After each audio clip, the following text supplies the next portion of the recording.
Ever thought you could lose everything in one moment of weakness? Well, I did. One mistake, and my whole world went to hell. But this isn't a story about how I got trapped. It's about how I realized family isn't always your safe place. It's sometimes the scariest place you'll ever be. Don't miss it. It only gets darker from here. You ever have one of those days where everything goes sideways and you're just trying to breathe but can't?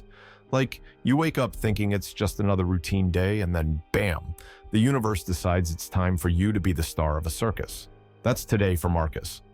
Marcus is 26, been a Black Royal Guard at the National Museum for 3 years now.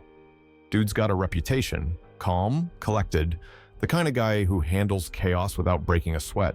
His job? Keeping tourists in check. It's a gig that comes with its fair share of annoying people. But Marcus, he's always been cool under pressure. Until today. He's standing by the entrance, doing his thing, eyes scanning the crowd, head on a swivel. It's a perfect day, sunny, nice weather, meaning the tourists are out in full force. And sure enough, there's this one guy, white dude, mid-40s, probably some I'm on vacation in Europe and nothing can touch me type.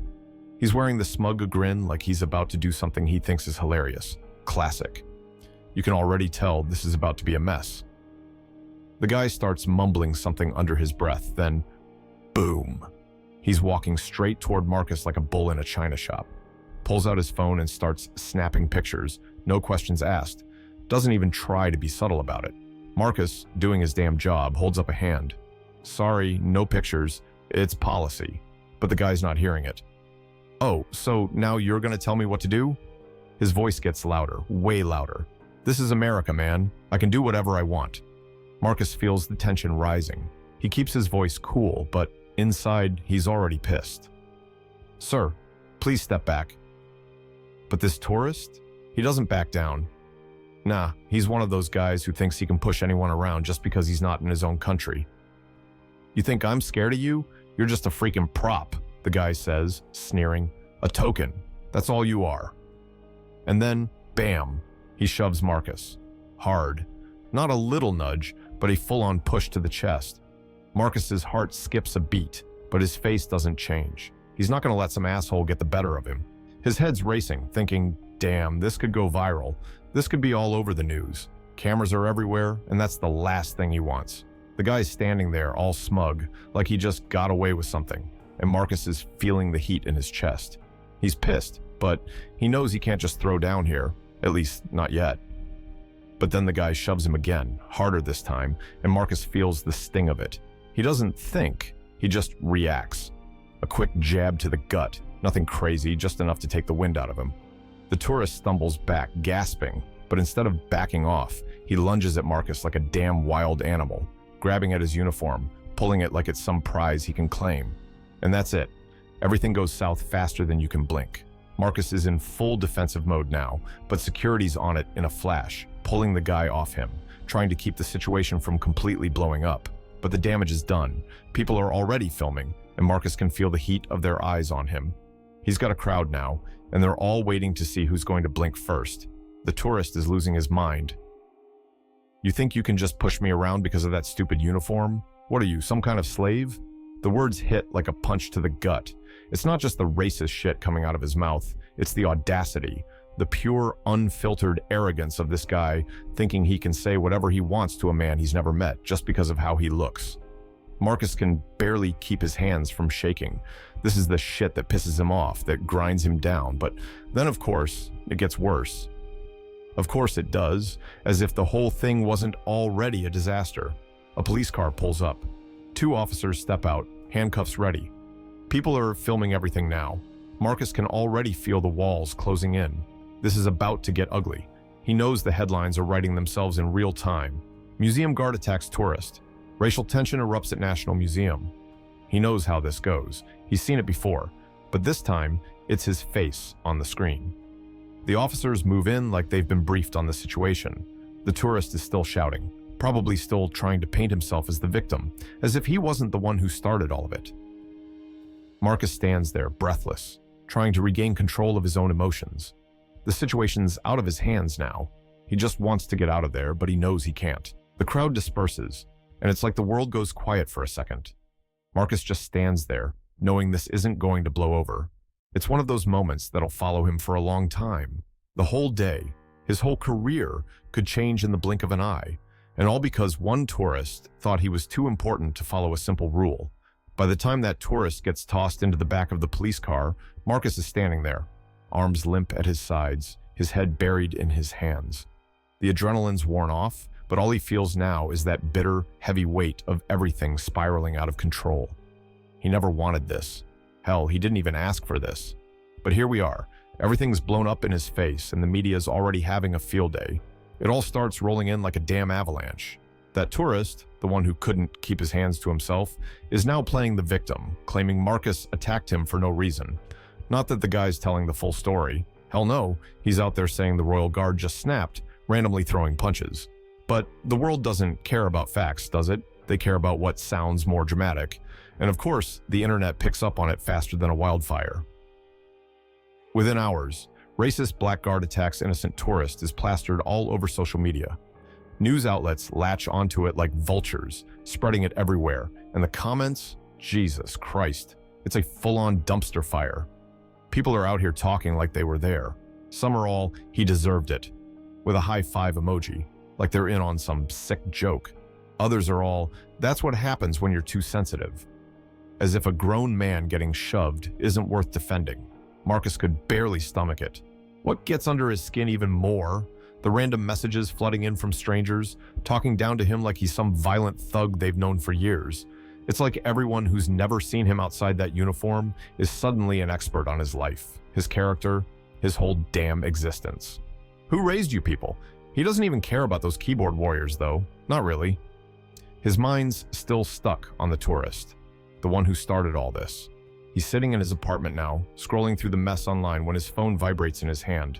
A text from Deshaun, his boy, another guard at the museum. "You good, bro?" Marcus stares at it for a moment. He doesn't even know how to answer that. Am I good?